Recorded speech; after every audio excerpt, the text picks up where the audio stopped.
morning when I rose, I woke up to drilling. I was like, oh my God, are they gonna stop? Because I live on the first floor, so my building is very old, and not just with public housing, but any old building like my parents, where I grew up, we lived on the fourth floor. So oftentimes when they were constructing, we didn't really hear it, but you live on the first floor, you hear everything. They right in front of my window. So I'm trying to go back to sleep. And I'm like, damn, motherfuckers. Then my cousin texted me or whatever. I was like, I'll call you later. Because I can't even talk on the phone. I was going to do my video. I was like, I can't even do my YouTube video because my apartment is so loud. But I'm going to do it later on today when I get back home. I was like, let me run some errands because I can't even think. Them drilling, you know, like.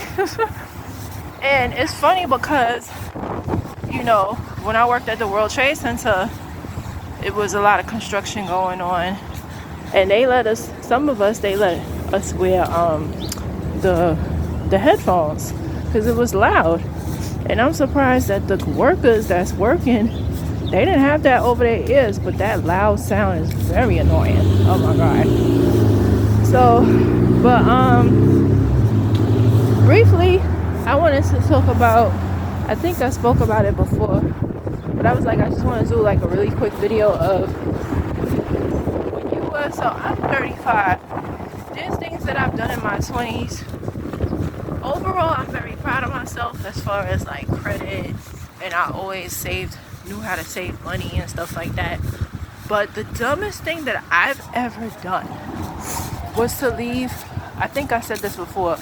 I left a full-time job to go to a part-time job, and the only benefit from it is, yes, I had, you know, more time with my son and stuff, but I would never suggest it.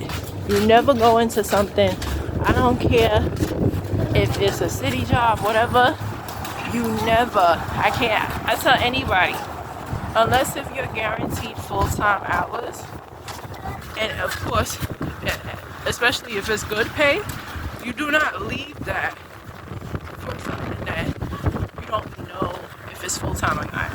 And I can't stress this enough to my younger people. Don't be afraid to ask the amount. When I go on interviews and stuff, that's what I'm looking for.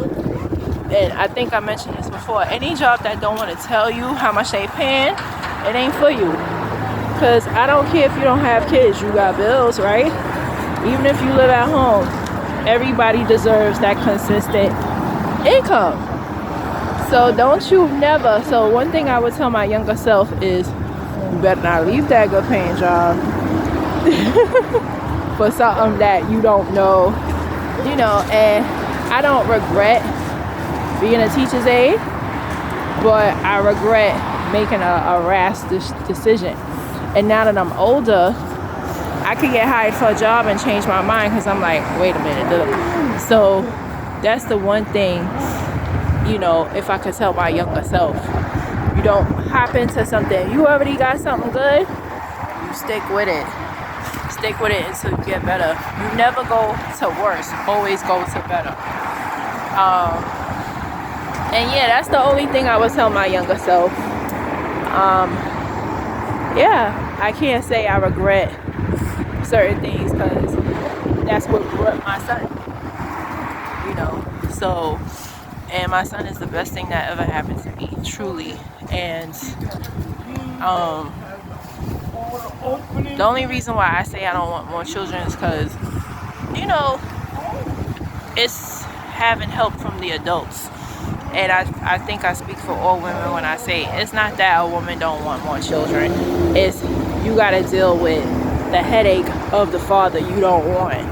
You know, if things don't work out, you got to deal with things that come with it.